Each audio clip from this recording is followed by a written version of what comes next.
François Bon, Balzac, roman. Question, faut-il brûler Eugénie Grandet? Réponse, bien sûr que non. Carnet terminé. On va ouvrir quand même.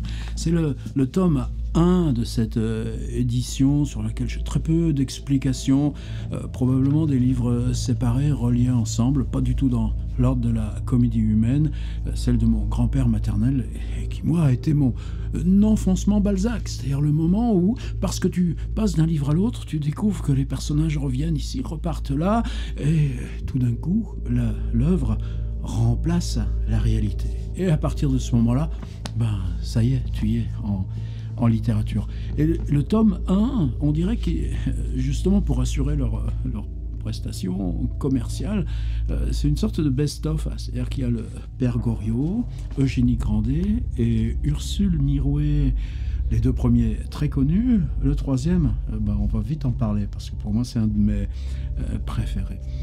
Alors, pourquoi brûler Eugénie Grandet? Ben parce que des souvenirs scolaires, tout ce Balzac. Ah oui, Père Goriot, il y a quand même un truc, tu comprends, il y a les personnages, il y a l'histoire, il y a cette fin avec Rastignac là, au-dessus du cimetière. À nous deux, Paris. Puis la pension Vauquer.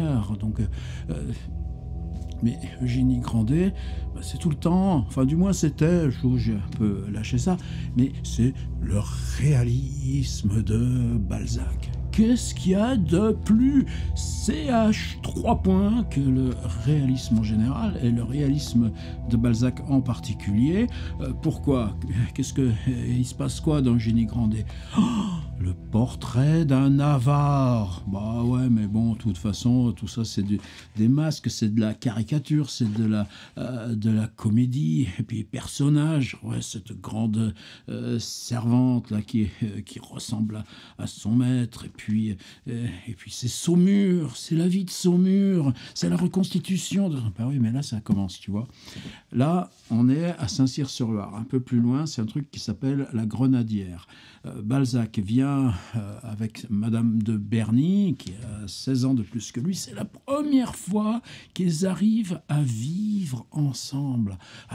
Ils ont loué cette petite maison, c'est une vie quasi clandestine. Et là, c'est encore... décide, bah, t'as la Loire en bas, t'as juste une petite estacade, là maintenant où il y a l'église là, de Saint-Cyr, il y a un passeur pour traverser, et puis surtout, il y a ces grands bateaux qui font la route de Loire.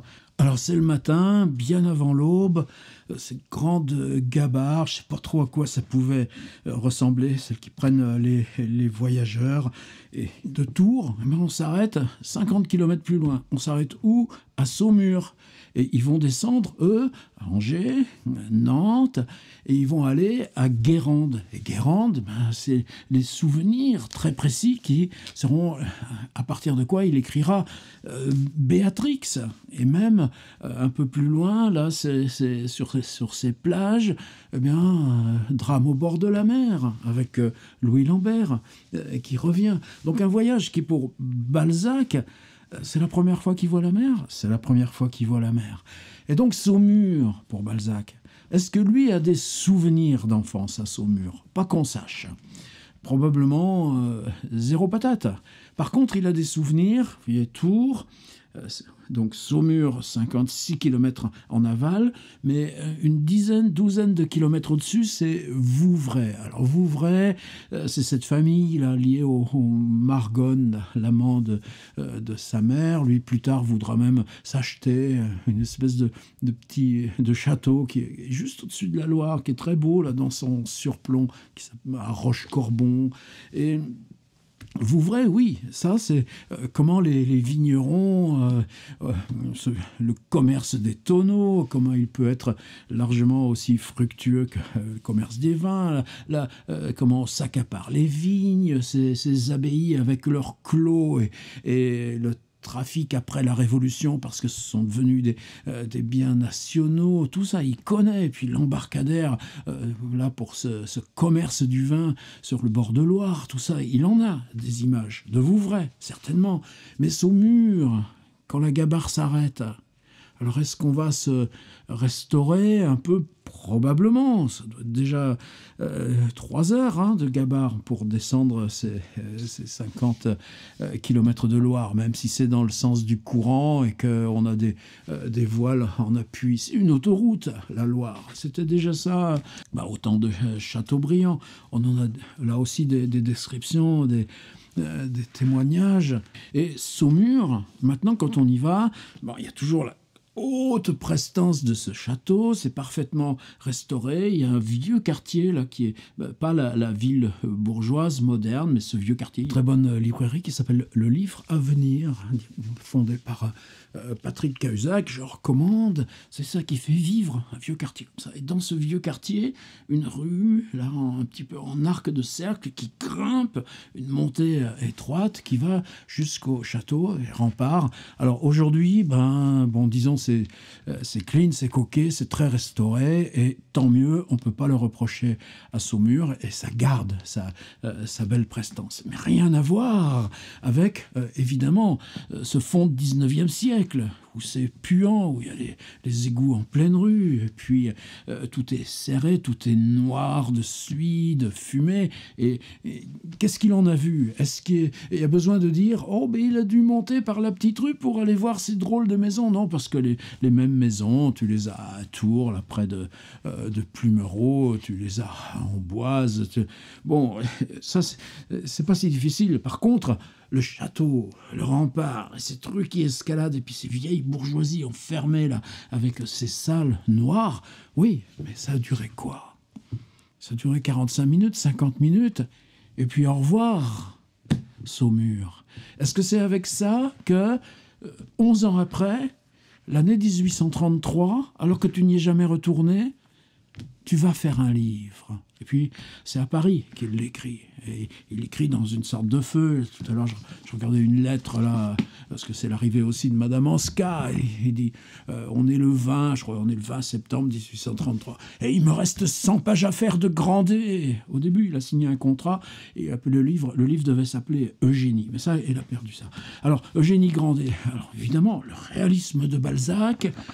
Et puis, cette histoire, pourquoi elle est forte, cette histoire? C'est une histoire immobile. Tout se passe dans la même pièce, avec ce personnage qui n'en bougera pas de sa vie. Eugénie. Alors, ça commence à Maria, dédicace, que votre nom, Maria Dufresnay, une histoire dont on sait très peu, une femme mariée, mais... une fille qui s'appelle Marie-Caroline, qui mourra en 1930. Oui, comment ces chevauchements sont là, de laquelle Balzac dira fièrement « Je suis père ».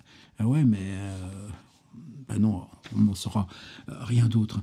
Alors là, déjà, moi, je vais vous lire la première page d'Eugénie Grandet, juste que vous essayiez de retrouver, là, si c'est pour vous, ce que vous aviez en tête, à distance, des souvenirs scolaires, ou parce que tout le monde, à un moment donné de sa vie, a lu Eugénie Grandet, si c'est ça votre souvenir. Et vous allez voir qu'on va être simplement dans la remontée de cette rue. On n'est pas encore chez Grandet.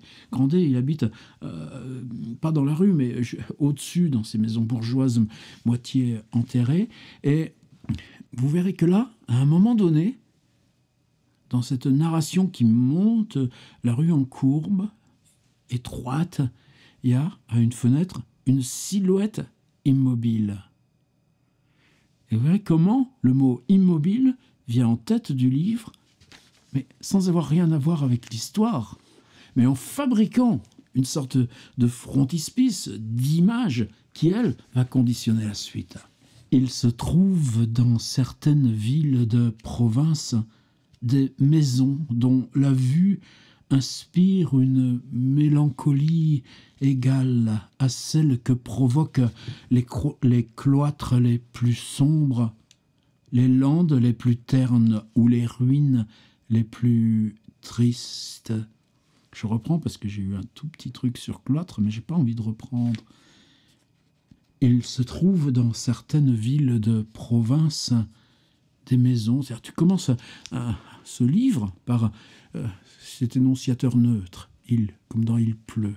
Déjà, rien que ça. On est dans une espèce de piège gluant qui s'installe.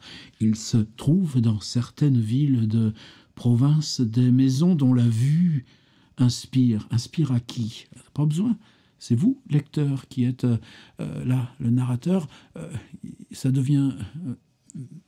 le narrateur, lui, suit cette rue en courbe. C'est lui qui voit. Mais c'est vous qui voyez à travers lui, dont la vue inspire une mélancolie. Ça, c'est un mot qui revient très très souvent chez Balzac. Il ne faut pas lui donner trop de poids. Égale à celle que provoquent les cloîtres les plus sombres, les landes les plus ternes ou les ruines les plus tristes. Les landes, les cloîtres, les ruines. Peut-être y a-t-il à la fois dans ces maisons, deuxième occurrence du mot maison, et le silence du cloître. Vous entendez quelque chose dans ce livre? On entend le silence. Et l'aridité des landes et les ossements des ruines, peut-être y a-t-il à la fois dans ces maisons et le silence du cloître et l'aridité des landes. On reprend cette espèce de vague là, avec les trois exemples et les ossements des ruines. Vous auriez écrit ça, vous? Et les ossements des ruines, point virgule. La vie et le mouvement y sont si tranquilles qu'un étranger... Donc là, c'est plus le « il » neutre et le « dont la vue inspire sans savoir ». Non, c'est un étranger. Vous êtes l'étranger. C'est un petit bonhomme. Chez Proust, on aura aussi beaucoup ça. Un voyageur, ça reviendra souvent chez lui. L'étranger les croirait inhabités s'il ne rencontrait tout à coup le regard pâle et froid. C'est-à-dire, tu as ce narrateur... Et maintenant, tu sais que le narrateur, c'est pas toi, lecteur, mais c'est toi en tant qu'étranger, l'étranger. Et tout d'un coup, tu t'aperçois que on te regarde. S'il ne rencontrait tout à coup le regard pâle et froid d'une personne immobile dont la figure à demi monastique dépasse l'appui de la croisée au bruit d'un pas inconnu. C'est-à-dire que non, c'est pas le silence. Il y en a un bruit. Il y a le bruit d'un pas. Mais c'est justement, c'est le bruit que toi, lecteur, amène en venant lire. Et parce que, en lisant, tu vois la rue. Ces principes de mélancolie, retour du mot mélancolie, existent dans la physionomie d'un logis situé à Saumur, au bout de la rue montueuse qui mène au château par le haut de la ville. Cette rue, maintenant peu fréquentée, chaude en été, froide en hiver, obscure en quelques endroits, est remarquable par la sonorité de son petit pavé caillouteux. Deuxième occurrence du son, mais maintenant c'est pas le bruit du pas, c'est ce qui résonne du pas sur le petit pavé caillouteux. Le bruit est devenu celui de la ville, indépendant presque de cet étranger qui marche et qui est toi, lecteur, toujours propre et sec par l'étroitesse de sa voix tortueuse, par la paix de ces maisons qui appartiennent à la vieille ville et que dominent les remparts. Des habitations 3 fois séculaires y sont encore solides, quoique construites en bois, et leurs divers aspects contribuent à l'originalité qui recommande cette partie de Saumur à l'attention des antiquaires et des artistes. Il est difficile de passer devant ces maisons sans admirer les énormes madriers dont les bouts sont taillés en figures bizarres. Tiens, ça, par exemple, récemment, je visitais le musée d'Aubray refait à Nantes. Et à Nantes, dans les années 1840-1850, justement, en pleine période balsacienne, avec des causes d'incendie, mais surtout de la ville qui, dans sa richesse de la traite négrière, vous allez voir qu'on va y arriver, se refait en tant que ville bourgeoise, élimine ces maisons du Moyen-Âge, et on a là toute une salle avec ces madriers là comme ça, avec ces figures, celle de la maison d'un apothicaire par exemple, magnifique, et qui couronne d'un bas-relief noir le rez-de-chaussée de la plupart d'entre elles. Ici, des pièces de bois transversales sont couvertes en ardoise et dessinent des lignes bleues sur les frêles murailles d'un logis terminé terminé par un toit en colombage que les ans ont fait plier, dont les bardeaux pourris ont été tordus par l'action alternative de la pluie et du soleil. Vous voyez comme on installe la durée, cette espèce de durée cyclique par vague qui va être celle de la vie d'Eugénie Grandet. Je vais laisser passer parce que probablement ensuite, de quoi on se souvient? On se souvient de la description de Monsieur Grandet. Et puis, deuxième instance, on revient au lieu, mais cette fois on n'est plus dans la rue, on est dans ces maisons qui ouvrent sur la rue par une espèce de bois, de porte en bois à gros clous, avec une ouverture supérieure qu'on peut entrebâiller, un petit guichet pour surveiller qui vient, et puis l'aménagement de cette salle où tout va se passer. Et puis ensuite, donc il y a, vous savez, les Cruchot et tout ça, ces gens qui tous les soirs, comme dans le cabinet des antiques, dans Modeste Mignon et tant d'autres livres de Balzac, viennent là le soir chez Grandet, toujours les mêmes. Oui, mais il y a l'héritière au milieu. Hop là, ça va être comme autant d'araignées tendant leur toile pour essayer de gober cette pauvre Eugénie. Et puis, tout d'un coup, donc, arrive le coup de théâtre. L'arrivée du beau cousin de Paris en mal d'amour et qui ne sait pas que son père est en train ou vient de faire faillite. Donc là, on a un coup de théâtre. Et évidemment, le livre aura un succès monstrueux dès sa parution, dès la sortie de Balzac. Et là, on a Goriot d'abord, Eugénie Grandet ensuite. Goriot, il va l'écrire juste ensuite. Et il dira quelque chose d'aussi fort que Grandet, peut-être plus. Et donc, il y a ces scènes. Et là, nous, on est happés par quoi? Ben justement, si les personnages vous happent plus fort que les décors. Il y a eu plein d'adaptations filmiques de Grandet. Mais ça, comment ils peuvent? Évidemment, il y a cette scène où le père étant absent, là, le jeune cousin, il a faim le matin. Et ben, on lui fait 2 œufs à la coque et on va sortir le beurre et le sucre et retour du père. Et, évidemment, dans ce cas-là, la mécanique narrative est là. Et puis, il y a cette soirée, et la Eugénie, évidemment, tombe amoureuse du jeune et beau cousin. Elle n'est pas capable de se l'avouer à elle-même. On la voit qui se prépare le matin, qui arrange ses cheveux, qui met ses beaux souliers et un corset sans œillet. Bon, tous ces détails sont là, mais c'est seulement donc au bout là d'une 60aine de pages, voilà, page 60, oui, puisque là c'est des livres séparés qui ont été reliés ensemble. Donc il y a cette première page, ensuite donc le portrait de Grandet, ensuite il y a le portrait de la salle enterrée, la salle donc qui est le lieu théâtral. Ensuite on revient au personnage, l'arrivée du cousin, et il y a pour moi cette page-là qui est, j'allais dire, où là, tout d'un coup, on va avoir, c'est quoi le réalisme de Balzac? Alors, regardez par exemple, page 60, là, on a une phrase, parce qu'elles sont longues, les phrases. Hein. Quand j'ai lu tout à l'heure, il se trouve dans certaines villes de province des maisons dont la vue inspire 4 lignes, où les ruines les plus tristes, point. Mais on reprend aussitôt. Peut-être y a-t-il à la fois dans ces maisons et le silence et les ossements, la vie et le mouvement, ils sont si tranquilles qu'un étranger les croirait inhabités s'ils ne se rencontraient. Oui, 10 lignes. Et page 60, regardez comment ça démarre.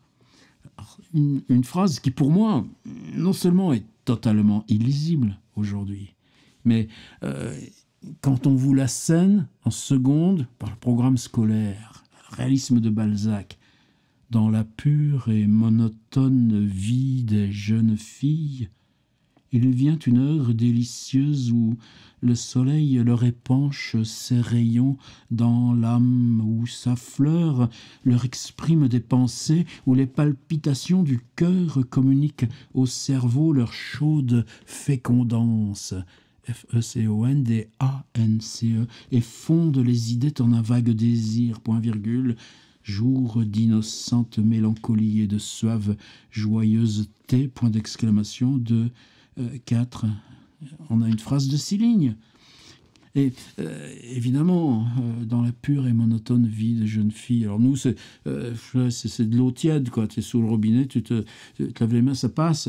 Mais par contre, ensuite, d'ailleurs, justement, ensuite, elle se lave les mains, en se lavant plusieurs fois les mains dans l'eau pure qui lui durcissait et rougissait la peau. Elle regarda ses beaux bras ronds et se demanda ce que faisait son cousin pour avoir les mains si mollement blanches, les ongles si bien façonnés. Mais aussitôt après, on a ce passage. Auprès de la cuisine, donc elle se met à sa fenêtre. Le désir d'avoir tout le temps nécessaire pour se bien habiller l'avait fait se lever trop tôt, ignorant l'art de remanier 10 fois une boucle de cheveux et d'en étudier l'effet, au lieu de se regarder elle-même, elle va regarder dehors. Eugénie se croisa tout bonnement les bras, ses beaux bras ronds, s'assit à la fenêtre, contempla la cour, le jardin étroit et les hautes terrasses qui le dominaient, vue mélancolique, allez, recasin mélancolique, bornée, vue bornée, mais qui n'était pas dépourvue des mystérieuses beautés particulières aux endroits solitaires ou à la nature inculte. C'est-à-dire que là, retour au tout début, à la première phrase du livre, qui n'était pas dépourvu, l'usage du négatif, des mystérieuses beautés particulières aux endroits solitaires ou à la nature inculte. De quoi il s'agit? D'une petite cour, de 3 marches, un seuil, une vieille porte vermoulue et un jardin avec de vieux arbres fruitiers. Mais qu'est-ce qu'elle va en faire? Qu'est-ce que va en faire Balzac?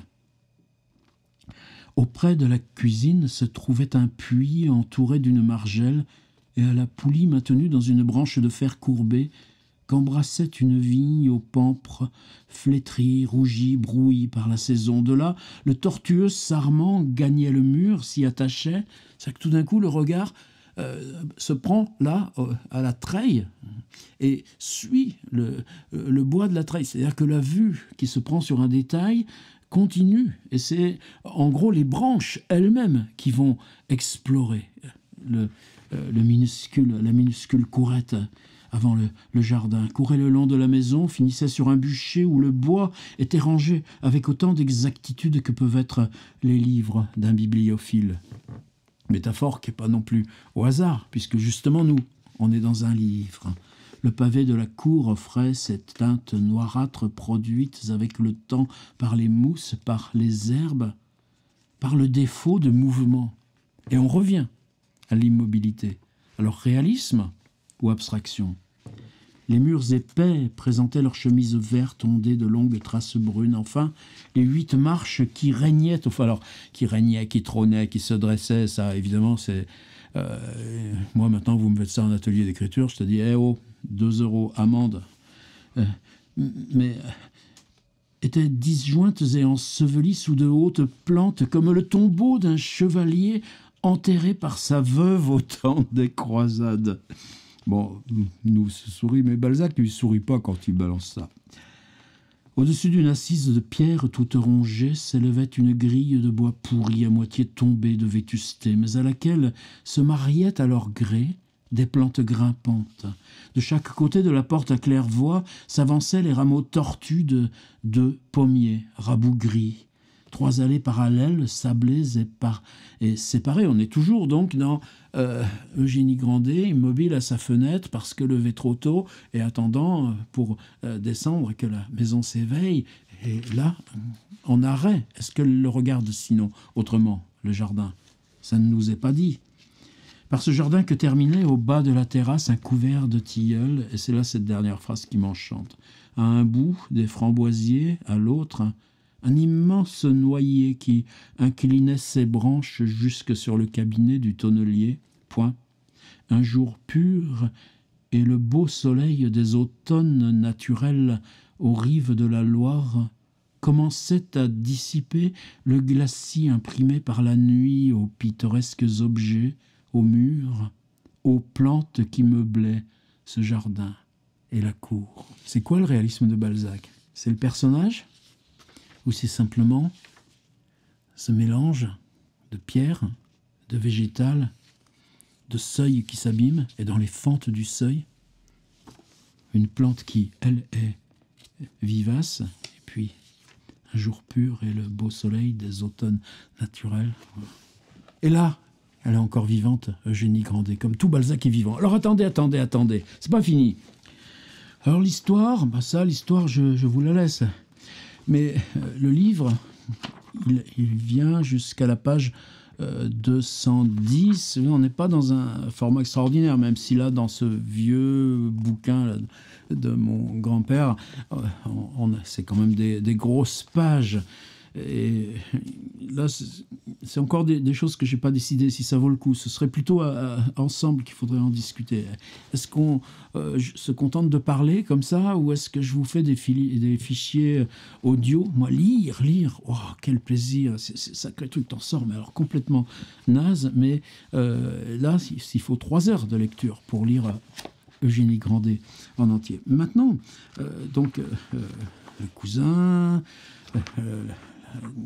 le conflit avec le père, parce que il y a ce couloir, dans cette salle grise là, dans l'ombre du couloir, il va y avoir le baiser, c'est-à-dire le seul contact charnel de toute la vie d'Eugénie Grandet. Il y a son l'or donné par le père qu'on confie au cousin, et puis une éclipse, 7 ans.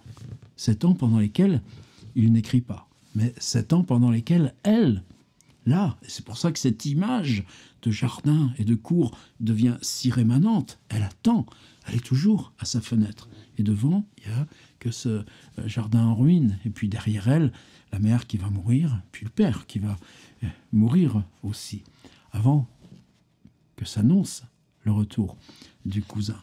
Et là, il y a une éclipse.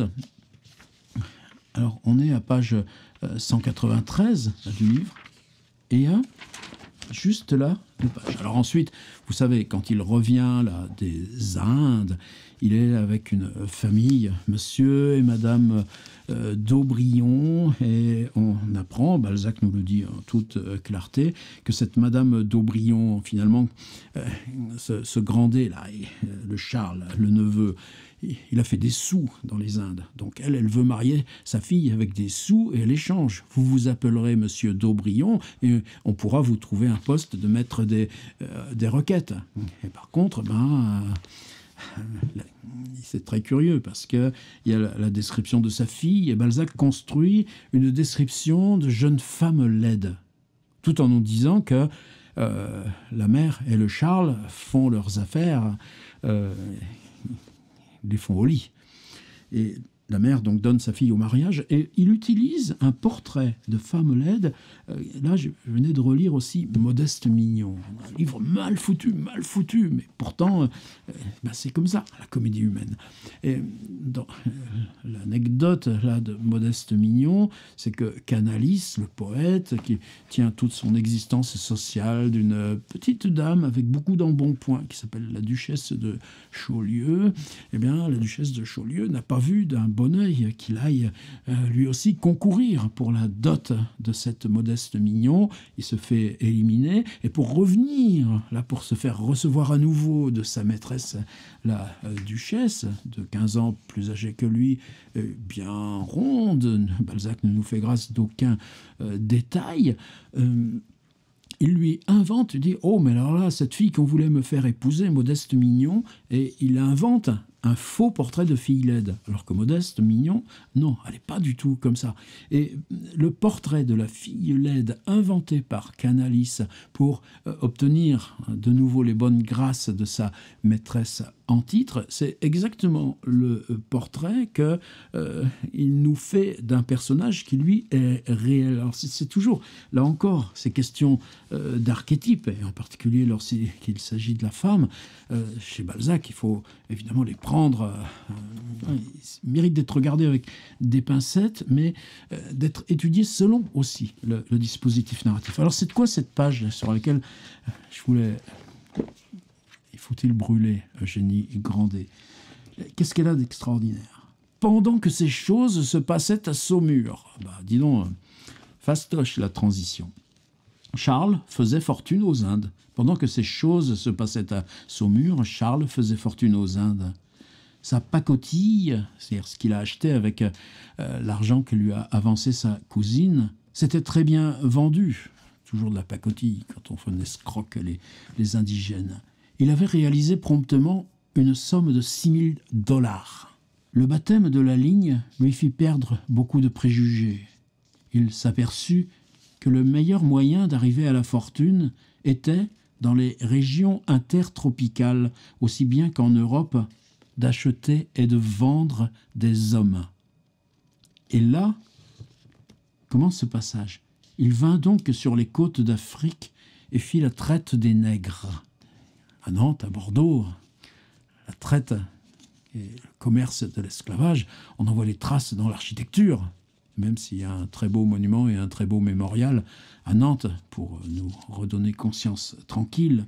Il vint donc sur les côtes d'Afrique et fit la traite des nègres en joignant à son commerce d'hommes celui des marchandises les plus avantageuses à échanger sur les divers marchés où l'amenaient ses intérêts. Il porta dans les affaires une activité qui ne lui laissait aucun moment de libre. Il était dominé par l'idée de reparaître à Paris dans tout l'éclat d'une haute fortune et de ressaisir une position plus brillante encore que celle d'où il était tombé, à force de rouler à travers les hommes et les pays. À force de rouler entre les hommes et les pays, d'en observer les coutumes contraires, ses idées se modifièrent. Il devint sceptique. Il n'eut plus de notion fixe sur le juste et l'injuste, en voyant taxer de crime dans un pays ce qui était vertu dans un autre. Et c'est ça qui est lourd. Au contact perpétuel des intérêts, son cœur se refroidit, se contracta, se dessécha. Le sang des Grandet ne faillit point à sa destinée. Charles devint dur, âpre à la curée. Il vendit des Chinois, des nègres, des nids d'hirondelles, des enfants, des artistes. Et cette phrase est littéralement incroyable. C'est-à-dire, est-ce que si tu acceptes ce commerce, bon, il est légitime. L'esclavage est encore en France légitime. L'Angleterre l'a aboli. Mais il vendit des Chinois, des nègres, des nids d'hirondelles, des enfants, des artistes. Qu'est-ce que vient faire le mot artiste dans cette phrase? Pas trouvé. Mais il y est. Il fit l'usure en grand.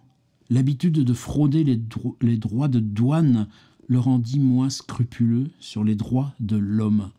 C'est-à-dire que Balzac accepte, écrit que vendre les Chinois, les nègres, les nids d'hirondelles, les enfants, les artistes est une atteinte aux droits de l'homme. Donc, on cite la traite et l'esclavage. Il fit la traite des nègres, mais on sait que est-ce qu'on peut faire ça sans que ce soit une atteinte aux droits de l'homme? Non, on l'écrit. Est-ce qu'on peut faire ça sans en payer le prix intérieur? Son cœur se refroidit, se contracta, se dessécha. Il devint sceptique, n'eut plus de notion fixe sur le juste et l'injuste. Et ça donne à réfléchir. L'habitude de frauder les droits de douane le rendit moins scrupuleux sur les droits de l'homme. Il allait alors à Saint-Thomas acheter à vil prix les marchandises volées par les pirates et les portait sur les places où elles manquaient. En gros, tu fais du blanchiment, complètement dans les mêmes schémas que ceux de la drogue aujourd'hui. Les pirates s'approprient par la violence, le voie de fait et l'assassinat. Et puis, ces marchandises, il faut bien qu'il les recase. Là, il fera sa fortune.